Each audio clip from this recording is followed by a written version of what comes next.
Hey guys, welcome back to my channel. Rewind that. It's your girl, Miss K. If this is your first time coming across my channel, welcome. Please make sure you hit that subscribe button. Also turn on that notification bell so you know when I upload more videos like this one. Alright guys, so today I'm going to be doing a Power Book 2 Ghost theory video. I don't normally do the theory videos. Once in a blue moon, I will if a theory is weighing on me. And this one has been weighing on me a lot. And I wasn't sure until the latest episode that I should do it. So now that the story is progressing, I think that this is the perfect time to present this theory, which poses the question, are Cane and Dru the modern day Cain and Abel? All right. So most of us know the story in the Bible, right, of Cain and Abel. They were two brothers in which the older brother Cain murdered the younger brother Abel out of jealousy, right? So far, I don't see any jealousy coming from Cain toward Dru. We saw his jealousy for Tariq, but not towards Dru, right? So far, it's looking like they're brothers who love each other and they have one another's back. However, now that Cain has been pretty much excommunicated from the family and disowned by his mother, it is possible that this may bring up some other feelings for Cain, right? And maybe these new feelings won't be so warm towards his brother Dru. Okay, so let's take a look at last week's episode where Monet tells Cain to basically run for his life. Now, I want you guys to remember when Cain said to his mother, "I'm your son just as much as Dru, Ma." All right, so for some people, this statement may not mean anything, but in my opinion, Cain is showing us that he notices that Monet is choosing one son over the other. So unfortunately, this could cause Cain to eventually be jealous of his brother. Because we got to try to look at things from Cain's perspective, right? Here it is, he's being blamed for something that isn't his fault. Then he has his mother who is afraid that one son's life hangs in the balance, but in the same breath, she tells her other son that she will kill him if he doesn't leave town. So Cain is probably looking at it like, wait a minute, so you don't want Dru to die, but you're willing to kill me? And it goes back to his statement, "I'm your son just as much as Dru, Ma." So again, how is he feeling in this moment, right? He's most likely feeling hurt, abandoned. He's probably feeling like his mother chose Dru over him. And not only that, he probably feels like at this point he's the expendable one, because in his eyes, Monet done chose everybody over him. Dru, Tariq, Ramirez, And let's not forget that he still doesn't know that Monet had nothing to do with Lorenzo having him jumped at the prison.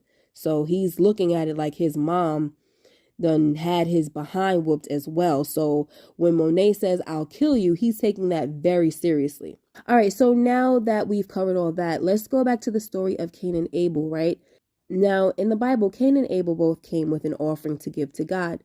Okay, now God was pleased with Abel's offering because he brought the best portions from the firstborn of his flock. So God accepted Abel's gift and not Cain's, and this made Cain very angry. But instead of listening to God's counsel, Cain did his own thing, all right? God told Cain that he would be accepted if he did what was right. But Cain chose to let his anger consume him and his emotions control him, which then caused him to kill his brother.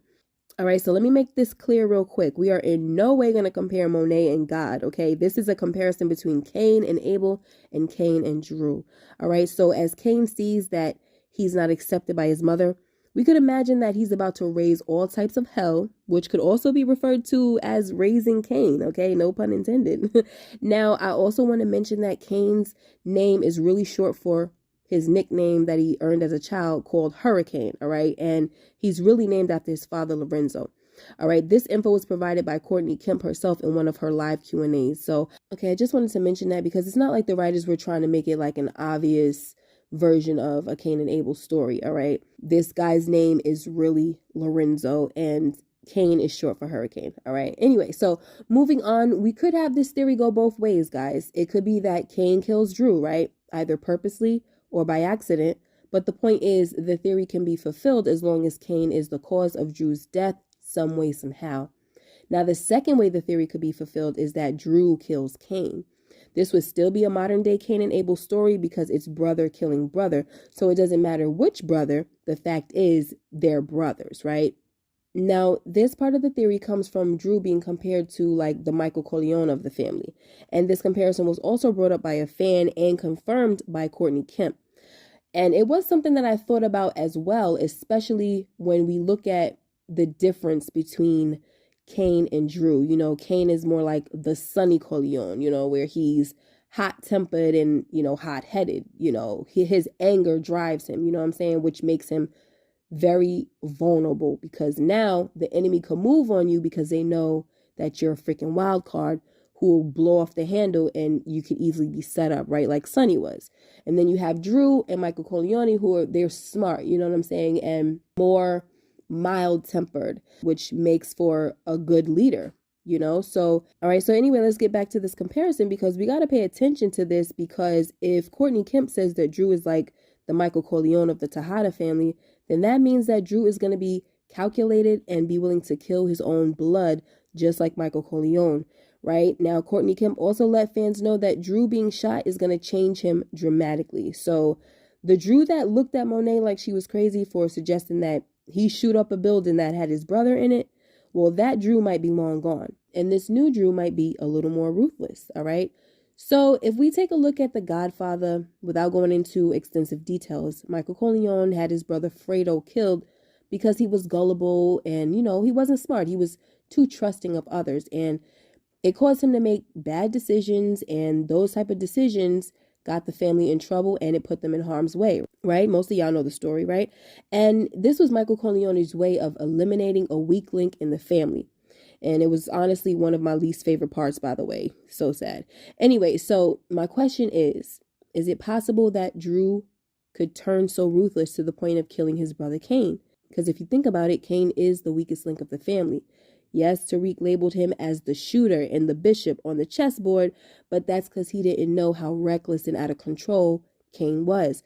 But I think everyone will come to realize that the most valuable player will be Dru, you know?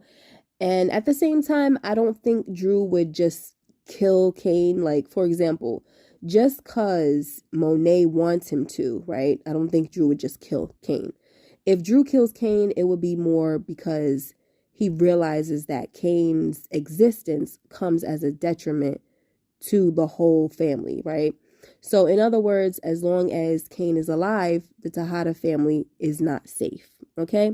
Anyway, guys, let me know what you guys think of this theory. And if you have your own theories, please share them below.